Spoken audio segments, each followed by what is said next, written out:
So we got a Bert Show listener, Cassie, here that wants your opinion. Bert Show fam, 1-855-BERT Show. Do our kids have rights anymore, or is she completely overreacting?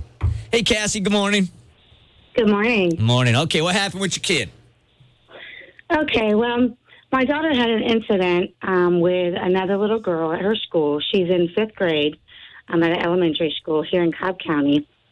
And she was at the lunchroom, and the little girl, she actually knows her, came up to her at the lunchroom, put ketchup across her head, and called her Simba, like Lion King Simba. And then my daughter was crying, of course. The people at the lunchroom were, consoling her. The lunch monitor let her leave the lunchroom and go to the front office. She went up there, cleaned up some in the nurse's office, spoke with the admin, and then asked to call me because, of course, she's upset. She has food on her. She was touched by another person. She was very embarrassed. And they would not allow her to. They said, no, you cannot call your mom until we figure out what happened. They wanted to get to the bottom of it before they allowed her to call me. Okay. So she went back to her. They sent her back, actually, to the cafeteria. So she sat outside the cafeteria until her teacher came. Then when her teacher came and saw that, she was upset, she actually tried to call me, but there was no service in her room. So she emailed me.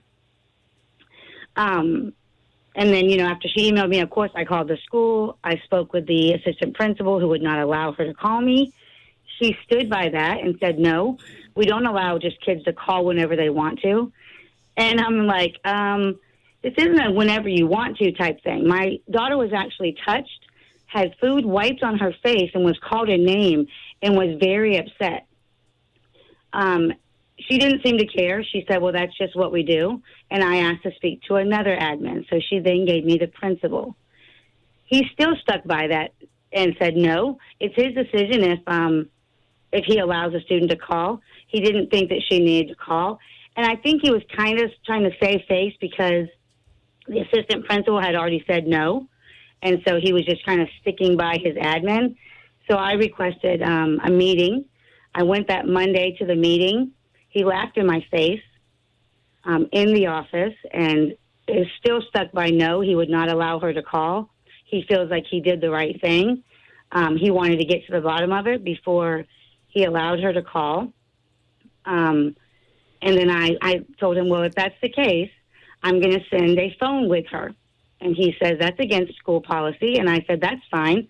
But that's my right for my daughter to be able to call me if she doesn't feel like, if she feels upset or doesn't feel protected, they should be able to reach out to an adult to, comfort them. And she wasn't getting that from the school. I'd love to get, because we have a lot of teachers and principals and stuff listening this early in the morning. 1-855-BERT Show. I'm the only parent on the show, and I could tell you this, that I'd be upset that if my kid couldn't contact me when she was so upset. You're still talking about a 5th grader, which is really pretty young. And I'm pretty hardcore about stuff like that, about handling your own business. However, if she was that upset in the 5th grade and goes into the principal's office, even without them having all the info, I would have appreciated a call saying, here's what happened. We're still gathering all the information, and then have her on the phone with you. I think they made a major mistake by not allowing you to talk to her. I mean, I get they have the policy because they don't want kids in their office calling their parents, like they said, for every other reason.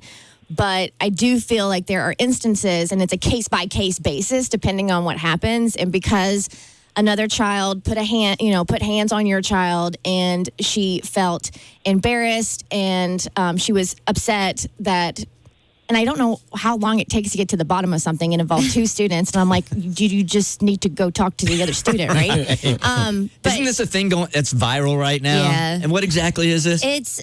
They play the Lion King music underneath, and then they walk up to a random person, and when they say, hey, and when that person turns around, they just wipe ketchup on their head and say Simba, at the moment in the song. So it's meant to be funny, but you're seeing kids do it to their friends. So yeah, it's on an app called TikTok, which used to be called Musical.ly, which, kids if they have phones or access to that, they're doing it from kindergarten all the way up. It's mostly a elementary school type thing. Yeah, I'd be 100% with you. Like if my kid came home and was really complaining a lot about the kid that did that prank to him, I wouldn't really. I would say suck it up. To be honest with you. When you're in 5th grade and all of a sudden everybody spins and starts pointing and laughing at you, like you don't know exactly why, it's hard. I know that this is viral and it's funny and maybe she should know about it already, but when everybody's just laughing at you and you're like, what's on my face? What's on it's really like disheartening and deflating. So yeah, she started crying. She should have been able to call her mom for any reason. But I mean, Napoleon Dynamite got to call his mom because his lips hurt real bad. I feel like it should. I just want to point it out too. Sorry, Bert, I interrupted you. No, not at all. There's no policy for Cobb County whether they can or cannot call their parent. It is up to the discretion of the school. And I found this out because they don't want that on record saying that, no, your kid cannot call you when you come up there, or yes, your kid can call you. So there's no actual policy, so it was up to his discretion. You need He made a bad call. You need to get behind the Simba Act and make sure that those schools can now allow their kids to call their parents when they want. Or she should Simba the principal. Yeah, there you go. Just roll up in there, Simba. Mo, what would you do if you're a parent?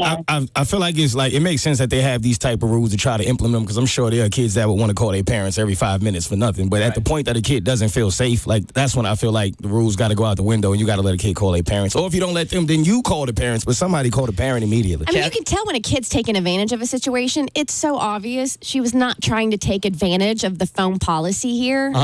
And it's like, you need to take care of the well-being of the child, and her well-being in that moment was she needed to talk to her mom. Cassie, this is good practice for you. You're about to have a child, so this happens to you.